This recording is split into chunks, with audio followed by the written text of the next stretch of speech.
جئنا كعلماء ومشايخ ام أكراد وک عالم و شیخین کور جی باجار افرینی هاتن جی بو بشداری دوی کنفرانسی ده بکن. هي وحدة الخطاب الإسلامي.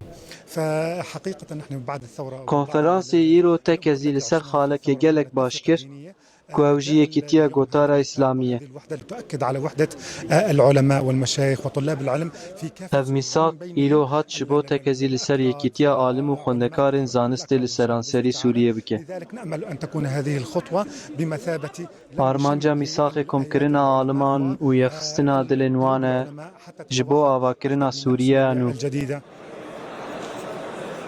هذا الاجتماع وهذا المؤتمر ممكن من 60 إلى 70 سنة. دبک و افشیست حتا هفته سالن عالم و شیخ دجوینک وکوی ده کم بداية نبونه. بعزة الإسلام وبتقدير المسؤولين والدعوة لهذا داخوازا وی المؤتمر هي کنفرانس لسيادة جالی الرئيس سروک السيسي. وبو و واليوم ایرو جاي او سيادة هات کو الرئيس بمرا يكون معنا پیروز بکه. بهذا الميثاق، وهذا الميثاق يتركز على نقاط محددة. وی كل میثاقی إنسان يقول تکزی والله أنا لسر أحب خالن الإسلام، دیار کری وثق کرد و هذا جهر الميثاق. کسی العمل نونتیا جرى عليه اسلام من 6 دکر أشهر. درکت.